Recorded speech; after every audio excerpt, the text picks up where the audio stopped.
I was gonna shoot this video yesterday, and then my body hit me with a Mr. Stark, I don't feel so good, so... And then I realized around like 1 o'clock in the afternoon I had a fever, so I was like, okay, I'll do this on Monday, it'll be fine. Hi, I'm Mickey Kyan. This is usually a Love Life channel, but if you can see my new banner, it is more than that now, and I'm trying something new. I'm gonna show you what I'm doing in terms of meal prep for my school week. I'm a junior in college or university, depending on where you live in the world. I'm studying anthropology and I'm trying to declare a journalism minor this semester. So I go back tomorrow. Yay. I am trying to get my act together so that I have a little bit more control when things are getting out of my control. My disclaimer here is that I am not a health expert. I am literally just piecing together everything I know over time that I've learned. Like, I took a nutrition class in high school. I do some reading on my own. I watch a lot of YouTube of healthy people. So nothing here is particularly like the healthiest thing I'm ever going to make. However, it is better than other options. I am the type of person who will eat healthier, but not the healthiest. And you're going to see that because my menu includes, for breakfast for me and my girl, I'm gonna be making our muffin pancakes. Like, you put the pancake batter in the muffin tin, you'll see me do it.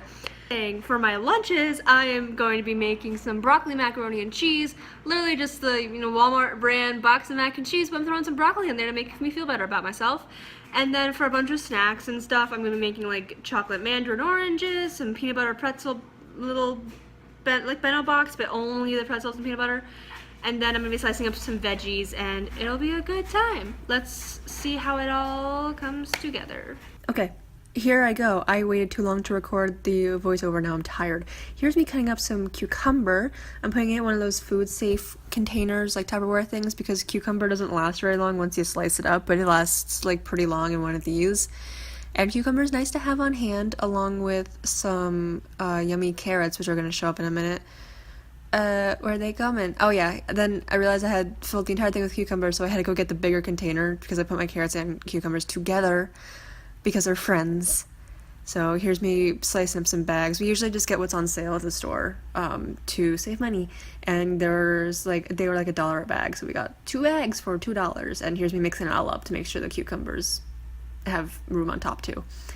Then I'm putting them in the fridge, and then I'm coming back to slice up the broccoli to be blanched for the macaroni and cheese. I usually don't actually have the chance to get fresh broccoli, but this whole head of it, small head of it, was only 50 cents, which was fantastic. 10 out of 10. Okay, here's me with my great value macaroni and cheese. I am throwing that stuff right in some boiling water because that's how you make mac and cheese. And then I am setting up the other pot of water, which you're going to see right now, to blanch the broccoli, just to get it nice and green so it's not just straight up raw broccoli going into the macaroni and cheese. And then I'm using whatever tool I find to get it kind of in there because I use too small a pot. Ha ha.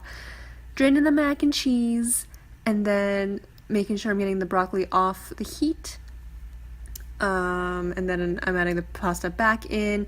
I already threw some butter in there, then I stopped what I was doing to, drain the water out of the broccoli because I didn't want it to, go too far. And then I'm adding vanilla soy milk to it. A lot of people are probably gonna think it's weird, but I think it's really good. There's me stirring the mac and cheese, aerial shot. But yeah, vanilla soy milk and mac and cheese is actually not that bad to me, in my onion.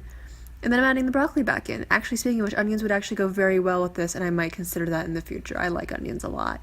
So there's the broccoli, mac and cheese, another aerial view for you. And then I'm going to put that aside in some Tupperware.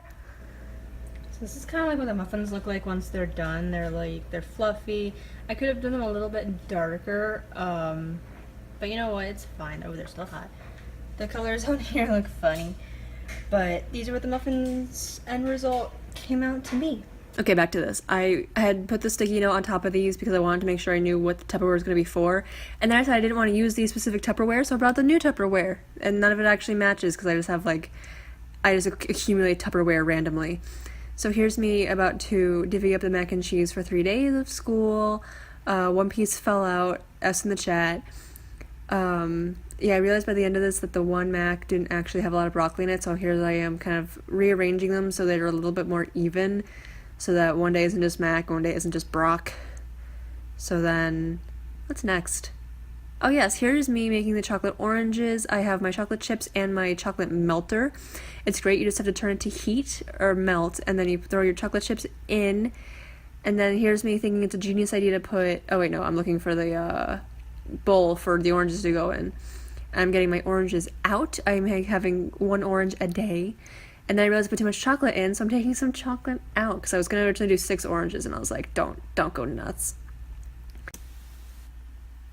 Mixing up the chocolate, and then I think it's smart to put olive oil in this, and then I realized it's actually probably not that smart at all, so I stir again, and I realized I put soy milk in it to help spread a little bit, because I want to make the chocolate stretch as much as I can.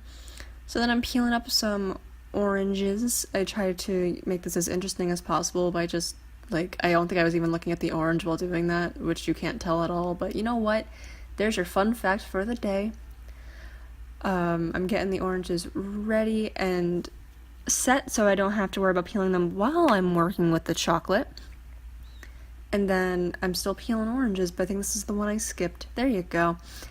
So again, stirring up the chocolate, making sure it's not burning, and then here I go to, oh yes, and then I stopped to make some popcorn as well for my school lunch. Okay, here is me still working with the chocolate because it is a fussy child. And then I'm starting to dip the little oranges in there, and then I place them on a plate, a plain plate, which you'll see is a problem in a little bit, and I'll give you the tip of how not to do that, but that's me just finishing them all up. Skip that one for you too. Ooh, it's a costume change, because at this point the power had gone out and I was hot. So this is the chocolate finishes, and I'm counting them, but you're going to see that they have a little mishap going on here. I'm going to show that to you in like 2 seconds, because there was no parchment paper or any wax paper down to have the chocolate pop right off. Here's me struggling with some Tupperware as well, needing a knife to get it off. And then the chocolate stuck to the plate. So these are only half covered in chocolate, but that's okay, because they're still covered in chocolate, which is a good time. So yeah, that is the finished plate of all the leftover chocolate, which I should probably scrape off and eat.